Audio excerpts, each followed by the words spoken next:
മാംഗല്യം. രചനാവതരണം നന്ദുവച്ചു കൃഷ്ണ. പെണ്ണിന്റെ കാറിക്കൂവൽ കേട്ട് പകച്ചു നിന്ന എല്ലാവരുടെയും നോട്ടം ഇപ്പോൾ ഹരിയിൽ മാത്രമാണ്. അല്ലിൽ തന്നെ പുകഞ്ഞു നിൽക്കുന്ന പോലെയായിരുന്നു ഇങ്ങോട്ടുള്ള വരവ് തന്നെ. ഇനിയൊരു പക്ഷേ കുഞ്ഞിന് വേണ്ടിയാണ് ഇന്ന് രാവിലത്തെ കല്യാണം നടന്നതെങ്കിൽ അവൾ തന്നെ വേണ്ട എന്ന് പറയുമ്പോൾ അവൻ എന്താകും പറയുക എന്നൊരു ടെൻഷൻ അവിടെ നിന്ന് എല്ലാവരുടെയും മുഖത്തുണ്ടായിരുന്നു. പക്ഷേ ഹരി അതൊന്നും ശ്രദ്ധിക്കാതെ കുഞ്ഞുമായി നേരെ നടന്നു എന്നത് മണിക്കുട്ടിയുടെ അടുത്തേക്കാണ്. കുറച്ചു മുന്നേ ദൂരെ മാത്രം കണ്ടിരുന്ന നിഴൽ അടുത്തേക്ക് വരുന്നത് കണ്ടതും അറിയാതെ അവളുടെ കൈയും കാലും വിറയ്ക്കാൻ തുടങ്ങി. എന്നാൽ ഇതേ സമയം ഹരി തന്നെയും എടുത്തുകൊണ്ട് പുറത്തേക്ക് പോവുകയാണെന്ന് വിചാരിച്ച് തല മെല്ലെ ഉയർത്തിയ പൂവ് കാണുന്നത് തൊട്ടു മുന്നിൽ നിൽക്കുന്ന കൺമണിയെയാണ്. അത്രയും നേരം കൊണ്ട് കരച്ചിൽ അടക്കി നിന്നവൾ ഒരൊറ്റ കൂവലായിരുന്നു. അത് കേട്ടതും മണിക്കുട്ടി ഞെട്ടിക്കൊണ്ട് മുന്നിൽ നിൽക്കുന്നവനെ നോക്കി. അവൻ ഇത്തിരി ബലം പിടിച്ച് കുഞ്ഞിനെ എടുത്തുകൊണ്ട് അവൾക്ക് നേരെ നീട്ടിയതും പെണ്ണ് അന്തം വിട്ട് അവനെ നോക്കി നിന്നു. അവളുടെ ഞെട്ടിയുള്ള നോട്ടവും പകച്ചുകൊണ്ടുള്ള വെപ്രാളവും ഒക്കെ കണ്ടതും ഹരി ഒന്നുകൂടി രൂക്ഷമായി അവളെ നോക്കി. കൊണ്ടുപോയി കുളിപ്പിച്ചോണ്ട് വാടി ഇവളെ. ഒരൊറ്റ ചാട്ടം ചാടിയതും കാക്ക കോഴിക്കുഞ്ഞിനെ റാഞ്ചിയെടുക്കുന്ന പോലെ മണിക്കുട്ടി കുഞ്ഞിനെയും എടുത്തുകൊണ്ട് അടുക്കളയിലേക്ക് ഒരു ഓട്ടമായിരുന്നു. പിടഞ്ഞു ഓടിക്കൊണ്ട് രണ്ടും കൂടി പോയി വീണാൽ ബാക്കി രണ്ടിനും കൂടിയാ ഇനിയിപ്പോ കിട്ടാൻ പോണത്. എപ്പോഴുമുള്ള രണ്ടിന്റെയും ഓട്ടം കാണുമ്പോൾ പറയുന്ന വാക്കുകൾ അതേപോലെ ഉറക്കെ വിളിച്ചു പറഞ്ഞു ഹരി. അതേസമയം മുന്നിൽ നടക്കുന്നത് വിശ്വസിക്കാൻ പറ്റാതെ നിൽക്കുകയായിരുന്നു നാൽവർ സംഘം. കൊച്ച് അവളെ വേണ്ടെന്ന് പറഞ്ഞ നിമിഷം അവളെ എനിക്ക് വേണ്ട, ഇവിടെയെങ്ങാനും നിന്നോട്ടെ എന്ന് ഹരി പറയുമെന്ന് ഉറപ്പിച്ചു നിന്ന കൈമൾ അവന്റെ പെരുമാറ്റത്തിൽ ഞെട്ടി തകർന്നു നിൽക്കുകയായിരുന്നു. ബാക്കി മൂന്നുപേരുടെയും അവസ്ഥ വ്യത്യസ്തമായിരുന്നില്ല. അല്ല, നിങ്ങൾ എല്ലാരും കൂടി കൂടി നിന്ന് എന്ത് നിൽക്കുക? തന്നെ വല്ലാത്തൊരു നോട്ടവുമായി നിൽക്കുന്നവരുടെ അടുത്ത് നിന്ന് അവൻ ഇത്തിരി ഉറക്കെ ചോദിച്ചതും അവരൊന്ന് തല വെട്ടിച്ചുകൊണ്ട് അവനെ നോക്കി. ഞാൻ കരുതി കുഞ്ഞു വേണ്ടെന്ന് പറഞ്ഞ് കരഞ്ഞപ്പോൾ നീ അവളെ കൊണ്ടുപോയി കളയുമെന്ന്. പറയണമെന്ന് കരുതിയതല്ല, പക്ഷെ മനസ്സിലുണ്ടായിരുന്ന കാര്യം അറിയാതെ മാഷിന്റെ നാവിൽ നിന്ന് അങ്ങ് വീണുപോയി. അല്ല, അവന് അങ്ങനെയൊരു ഉദ്ദേശമില്ലെങ്കിൽ ഇങ്ങേര് പറഞ്ഞു ചെയ്യിപ്പിക്കുകയാണോ എന്നൊരു ഭാവത്തിൽ ശ്രീധരനും ആൽബിയും അയാളെ രൂക്ഷമായി ഒന്ന് നോക്കി. അപ്പോഴാണ് താൻ പറഞ്ഞു പോയതിലെ അപാകത അയാൾക്കും മനസ്സിലാവുന്നത്. അവളെന്താ വല്ല പൂച്ചക്കുഞ്ഞോ പട്ടിക്കുഞ്ഞോ ആണോ വേണമെന്ന് തോന്നുമ്പോൾ മടിയിലെടുത്തു വെക്കാനും പിന്നെ ചെവിയിൽ തൂക്കിപ്പിടിച്ച് പുറത്തു കളയാനും? അവന്റെ ഗൗരവത്തോടെയുള്ള ചോദ്യത്തിൽ മാഷ് ഒന്ന് ചിരിച്ചു കാണിച്ചു.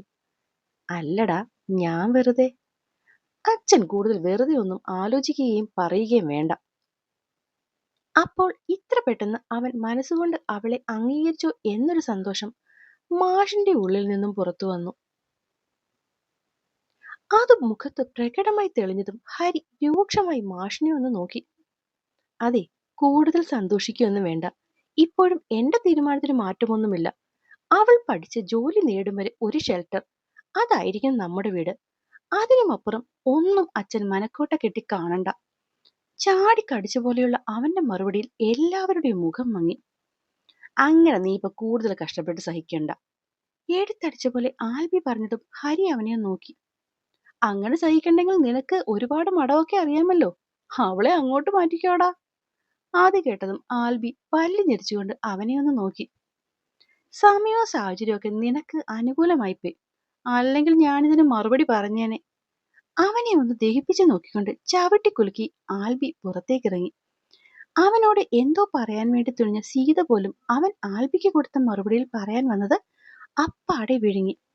കാരണം എന്തു പറഞ്ഞാലും അവനത് വളച്ചൊടിച്ച് അവന് അനുകൂലമാക്കുമെന്ന് ഇതിനോടകം മനസ്സിലായി കഴിഞ്ഞു. വെറുതെ പുതിയതൊന്നും ഇട്ടുകൊടുക്കണ്ട എന്ന രീതിയിൽ അവർ ഭർത്താവിനെയും കണ്ണു കാണിച്ചു. അപ്പോഴൊക്കെ പുറത്തു നിന്നുള്ള പെണ്ണിന്റെ കൂവൽ കേൾക്കുന്നുണ്ടായിരുന്നു. ഞാനൊന്ന് അങ്ങോട്ട് ചെല്ലട്ടെ, അല്ലെങ്കിൽ ആ പെണ്ണിനെ അടിച്ചും പിച്ചിയും തല്ലിയും കൊന്നുകളയാ കുഞ്ഞി പെണ്ണ്.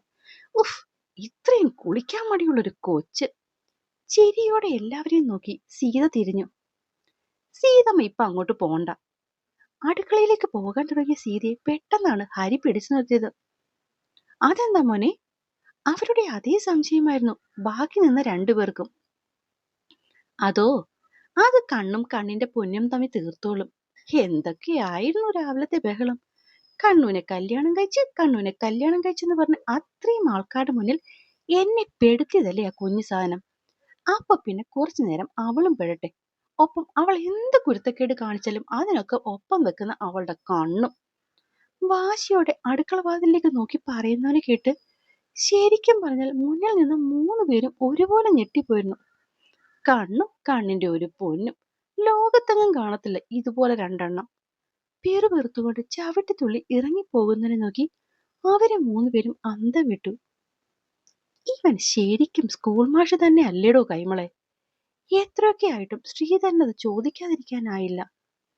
എനിക്ക് വല്ലാത്തൊരു പേടിയുണ്ടായിരുന്നു കൈമളേട്ടാ, ഹരി മണിക്കുട്ടിയെ അംഗീകരിക്കുമെന്ന്. പക്ഷെ ഇപ്പൊ എന്റെ മനസ്സ് പറയുന്നു, അകത്തിപ്പോ അടിയുണ്ടാക്കുന്ന രണ്ടും അവന്റെ ജീവനും ജീവിതവുമാകാൻ ഇനി അധികകാലമൊന്നും വേണ്ടി വരില്ല എന്ന്. സീതയെ കേൾക്കെ എന്തോ വല്ലാത്തൊരു സമാധാനം തോന്നിയിരുന്നു കൈമളിനും അപ്പോൾ. നിശ്ചയിട്ടല്ല, നിനക്ക് മാത്രമല്ലടി എനിക്കും ഇഷ്ടമല്ല. എങ്ങനെയൊക്കെയോ വലിച്ചു പിടിച്ച് കുളിപ്പിച്ച പെണ്ണിന്റെ തല തോർത്തും വഴി മണിക്കുട്ടിയുടെ കയ്യിൽ തട്ടുവെച്ചുകൊണ്ട് കുഞ്ഞിപ്പെണ്ണ് ദേഷ്യം കാണിച്ചതും ഒട്ടും കുറയ്ക്കാതെ കൺമണിയും അവളോട് തിരികെ കെറിവെച്ചു. അത് കേട്ടതും അതുവരെ ദേഷ്യം പിടിച്ചിരുന്ന അവളുടെ മുഖത്ത് സങ്കടം വരാൻ തുടങ്ങി. കാര്യം കുഞ്ഞിപ്പെണ്ണ് കണ്ണുവിനെ തല്ലുകയും പിച്ചുകയും അടിക്കുകയും വഴക്കുണ്ടാക്കുകയൊക്കെ ചെയ്യും. പക്ഷെ ഇതിലേതെങ്കിലും ഒന്ന് മണിക്കുട്ടി തിരിച്ചു കാണിച്ചാൽ അവിടെ തീർന്നു. കരഞ്ഞു കൂവി ബഹളം ഉണ്ടാക്കി ആകെ ഇടങ്ങേറാക്കും പെണ്ണ്. അത് അറിയാവുന്നത് കൊണ്ട് തന്നെ കുഞ്ഞിപ്പെണ്ണിന്റെ കയ്യിൽ നിന്ന് കിട്ടുന്നൊക്കെ മുറയ്ക്ക് വാങ്ങിച്ചു വെക്കുന്നതാണ് മണിക്കുട്ടിയുടെ ഏകദേശമുള്ളൊരു ശീലം. ഇന്നിപ്പോ പക്ഷെ അവള് കരഞ്ഞതുകൊണ്ട് ഹരിയുടെ മുന്നിൽ അങ്ങനെ നിൽക്കേണ്ടി വന്നതിന്റെയും അവന്റെ ദേഷ്യപ്പെടൽ കാണേണ്ടി വന്നതിന്റെയും പിണക്കമാണ് മണിക്കുട്ടിക്ക്. കണ്ണും മേന്താ ചീയ കൊല്ലൂല പറഞ്ഞുകൊണ്ട് കുഞ്ഞിക്കൈകൾ കൊണ്ട് അവള് മണിക്കുട്ടിയെ പിന്നെയും തലങ്ങും വിലങ്ങും അടിക്കാൻ തുടങ്ങി. കൊള്ളില്ലെങ്കിൽ കാര്യമായിപ്പോയി. ഇനി നീ വിചാരിച്ചാൽ എന്നെ കൊണ്ടുപോയി കളയാൻ പറ്റില്ല. 10 നാ അരിയോട് പറയും. അവളുടെ വാശിക്കൊപ്പം നിന്നുകൊണ്ട് കുഞ്ഞിപ്പെണ്ണ് കണ്ണു കൂർപ്പിച്ചു. ഊവ, ഇനി നീ നിന്റെ അരിയോട് പറഞ്ഞിട്ട് ഒരു കാര്യമില്ല. ഞാനേ ഇപ്പൊ നിന്റെ അരിയുടെ ഭാര്യ, കണ്ടോ? കുഞ്ഞിനെ വാശി പിടിപ്പിച്ചുകൊണ്ട് അവൾ ചുരിദാറിനുള്ളിൽ കിടന്ന താലി പൊക്കി കുഞ്ഞു പെണ്ണിനെ കാണിച്ചു. ആ സമയത്ത് കുഞ്ഞു പെണ്ണിനെ വാശി കയറ്റുക എന്നല്ലാതെ എന്താണ് ചെയ്യുന്നതെന്നൊരു ബോധം മണിക്കുട്ടിക്ക് ഉണ്ടായിരുന്നില്ല. അത് കണ്ടിട്ടും കാര്യമൊന്നും മനസ്സിലായില്ലെങ്കിലും രാവിലെ ഹരി അങ്ങനെ ഒരു സാധനം കെട്ടിക്കൊടുക്കുന്ന കണ്ട് കുഞ്ഞി പെണ്ണ് ഒറ്റച്ചാട്ടത്തിന് അവളുടെ താലിയിൽ കയറി അങ്ങ് കൈമുറുക്കി. നാ നാ ഇത് പൊത്തിച്ചു കലയും. കൃത്യം താലി കുഞ്ഞിന്റെ പെണ്ണിന്റെ കയ്യിൽ കിട്ടും വിധം അവൾ ഒന്ന് പിടിച്ചതും മണിക്കുട്ടി ഞെട്ടിപ്പോയി. പൊന്നാ, വേണ്ട, കണ്ണിന്റെ പൊന്നല്ലേ, അതിൽ പിടിച്ച് വലിക്കല്ലേ മോളെ. അതുവരെ കുഞ്ഞിപ്പെണ്ണിനോട് വാശി പിടിച്ച് അവളും കുഞ്ഞായി പെരിയാമാറിയള് ഒറ്റ നിമിഷം കൊണ്ട് ഭയന്നു. ഒന്നാമത് ഹരിയുടെ കെട്ട് ഉറപ്പില്ലാത്തതാണെന്ന് കുറച്ചു മുന്നേ കുഞ്ഞിപ്പെണ്ണ് വലിച്ചപ്പോൾ അത് വലിഞ്ഞതിൽ നിന്ന് മനസ്സിലായതാണ്. അല്ലെങ്കിലും ആർക്കും വേണ്ടി കെട്ടിയ ചരടിന് ഉറപ്പ് എത്രത്തോളം കാണും. അവിടെയാണ് മോളിപ്പോൾ പിടുത്തമിട്ടിരിക്കുന്നത്. വാശിക്ക് അവളൊന്ന് നീട്ടി വലിച്ചാൽ അത് പൊട്ടിപ്പോകും എന്ന് തോന്നിയതും മണിക്കുട്ടിയുടെ കണ്ണ് നിറഞ്ഞു. പൊന്നെ, പൊട്ടിക്കല്ലേ മോളെ. തൊണ്ടയിടറി കണ്ണ് നിറച്ച് അവൾ പറഞ്ഞതും കുഞ്ഞിപ്പെണ്ണ് പെട്ടെന്ന് അതിൽ നിന്നും പിടിവിട്ടു. കണ്ണു കയ്യല്ലേ, നാം പൊത്തിച്ചില്ല. കയ്യിലിരുന്ന താലിയിൽ നിന്ന് പിടിവിട്ട് കുഞ്ഞിപ്പെണ്ണ് പറഞ്ഞതും അവൾ വേഗം താലി ചുരിദാറിനുള്ളിലേക്കാക്കി. ഇത്തിരി മുന്നേ വരെ വെറും ചരടായി കണ്ടതിന് തന്റെ ജീവന്റെ വിലയുണ്ടായിരുന്നു എന്നവൾ തിരിച്ചറിഞ്ഞ നിമിഷം പോത്തെ കണ്ണു, നാ ക്ഷമിച്ചു.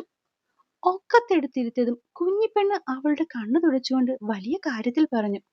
അതേസമയം അത്രയും നേരം കുഞ്ഞിനോട് വായിക്കുവായി പറഞ്ഞുകൊണ്ടിരുന്നവള് പെട്ടെന്നാണ് ഒരു നിമിഷം കൊണ്ട് നിശബ്ദയായത്. കാരണം അവൾ അത്രത്തോളം ഭയന്നു പോയിരുന്നു. കണ്ണു, അവളുടെ കവിളിൽ അടിച്ചുകൊണ്ട് കുഞ്ഞു വിളിച്ചതും വേദനയോടെ മണിക്കുട്ടി ഞെട്ടിക്കൊണ്ട് പെണ്ണിനെ നോക്കി. അവിടെ ആകെ കലുതുള്ളിയാണ് നിൽപ്പ്. എന്താ കാര്യം എന്ന് മനസ്സിലാവാതെ മണിക്കുട്ടി നോക്കുമ്പോ കുഞ്ഞു പെണ്ണിനെ ഒരിക്കൽ കൂടി നോക്കി. നാം പഞ്ഞ കേത്തോ? അവൾ ചോദിച്ചതും മണിക്കുട്ടി ആകെ പെട്ട പോലെയായി. കേത്തോന്ന്. കുഞ്ഞി പെണ്ണ് ആകെ ടെററായിട്ടാണ് നിൽപ്പ്. ഒന്നാമത് കുളിപ്പിച്ചതിന്റെ ദേഷ്യം മാറിയിട്ടില്ല. അതിന് കിട്ടിയ അടിയുടെ വേദന ഇപ്പോഴും 2 കവിളിലും നല്ലോണം ഉണ്ട്. ഇനി അടുത്തതൊന്നും വയ്യപ്പ. മണിക്കുട്ടി കുറച്ചു മുന്നേ അടി കിട്ടിയ കവിളിൽ ഒന്ന് തടവിക്കൊണ്ട് ദയനീയമായി മോളെ നോക്കി. പ്ലീസ് പൊന്നെ, തല്ലല്ലേ, കണ്ണു കേട്ടില്ല, ഒന്നൂടെ പറഞ്ഞേ നീ. അത്രയും ദയനീയമായുള്ള അവളുടെ പറച്ചില് കേട്ടിട്ടോ അതോ ഇത്രയും നേരം കൊടുത്ത അടി മതിയെന്ന് തോന്നിയിട്ടോ കുഞ്ഞു പെണ്ണ് അവളെ ഒന്ന് സൂക്ഷിച്ചു നോക്കിയതല്ലാതെ പിന്നെ തല്ലിയില്ല. പറയടാ പൊന്ന, എന്താ നിന്റെ കുഞ്ഞിപ്പെണ്ണ് പറഞ്ഞത്? കട്ടിലിൽ നിന്ന് അവളെ ഒന്ന് പൊക്കി ആ കുംഭയിൽ മൂക്കുട്ടുരസിക്കൊണ്ട് മണിക്കുട്ടി ചോദിച്ചു. വയറ്റിലുള്ള ഇക്കിളിയിൽ ചിരിച്ചുപോയ പെണ്ണ് അവളെ തടഞ്ഞുകൊണ്ട് കുലുങ്ങി കുലുങ്ങി ചിരിച്ചു. ഇനി പൊന്നു പറഞ്ഞു. അതേ, ഇത് അരിയുടെ മാലയല്ലേ? കഴുത്തിൽ കിടക്കുന്ന മഞ്ഞച്ചരടിലേക്ക് തൊടാൻ നോക്കിക്കൊണ്ട് കുഞ്ഞ് ചോദിച്ചതും അവള് പിന്നെയും അത് പിടിക്കാൻ വരികയാണോ എന്ന് ഭയന്ന് മണിക്കുട്ടി ഒരു കൈ കൊണ്ട് കുഞ്ഞിന്റെ കയ്യിലും മറു കൈ കൊണ്ട് ചുരിദാറിന്റെ കഴുത്തും ഒതുക്കി പിടിച്ചു. പയ കണ്ണു, ഇത് അരിയുടെ മാലയല്ലേ? കുഞ്ഞ് പിന്നെയും പിടിക്കാൻ വന്നതും സൈഡിലിരുന്ന പൗഡർ പെട്ടെന്ന് കുഞ്ഞിന്റെ കയ്യിൽ കൊടുത്തുകൊണ്ട് മണിക്കുട്ടി ഇത്തിരി മാറി നിന്നു. ഇനിയും അവൾ ചോദിച്ചതിന് മറുപടി കൊടുത്തില്ലെങ്കിൽ എന്താകും എന്നറിയുന്ന മണിക്കുട്ടി പെട്ടെന്നൊന്ന് മൂളി.